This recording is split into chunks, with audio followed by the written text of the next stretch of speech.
Hi guys, வாங்க நம்ம என்ன பண்ணுறாங்கன்னு பார்க்கலாமா.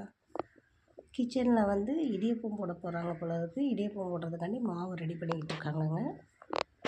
எப்படி ரெடி பண்ணுறாங்கன்னு பாருங்கள். ஃபஸ்ட்டு நான் வர்றதுக்கு முன்னாடியே பண்ணிகிட்ருக்காங்க. ஹாட் வாட்ரு ரெடி பண்ணிவிட்டு அதில் கொஞ்சம் கீ போட்டு மாவு போட்டு கிளறிக்கிட்டே இருக்காங்க. கிளறி முடித்த உடனே நல்லா அது கொஞ்சம் கெட்டியானோன்னா பாருங்கள், அந்த முறுக்கு புளி இதில் போட்டு எல்லாத்துலேயும் போட்டுட்ருக்காங்க. நல்லா சாஃப்டாக வருது பாருங்க. நாங்கள் வந்து இட்லி தட்டில் தாங்க போடுவோம். எல்லார் வீட்லேயுமே வந்து இடியப்பத்துக்குன்னு கூட தனியாக அந்த இது இருக்குல்லங்க, தட்டு கொடுப்பாங்க. அதில் வச்சு கூட போட்டுக்கலாம். நம்ம வசதிக்கு ஏற்ற மாதிரி எப்படி வேணாலும் போட்டுக்கலாம். நல்லா தான் இருக்குது. பார்க்கறதுக்கே பாருங்கள், சூப்பராக கலர்ஃபுல்லாக இருக்குது. இது வந்து இடியப்ப மாவும் ராகி மாவும் மிக்ஸ் பண்ணி போட்டிருக்காங்கங்க. நல்லா சாஃப்டாக வருதுங்க. இது வந்து தோசைக்கு சட்னி வச்சுருக்காங்க.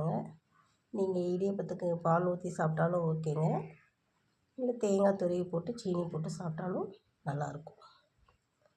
வாங்க சாப்பிட்லாம். சமையல் ரெடி. பாய்.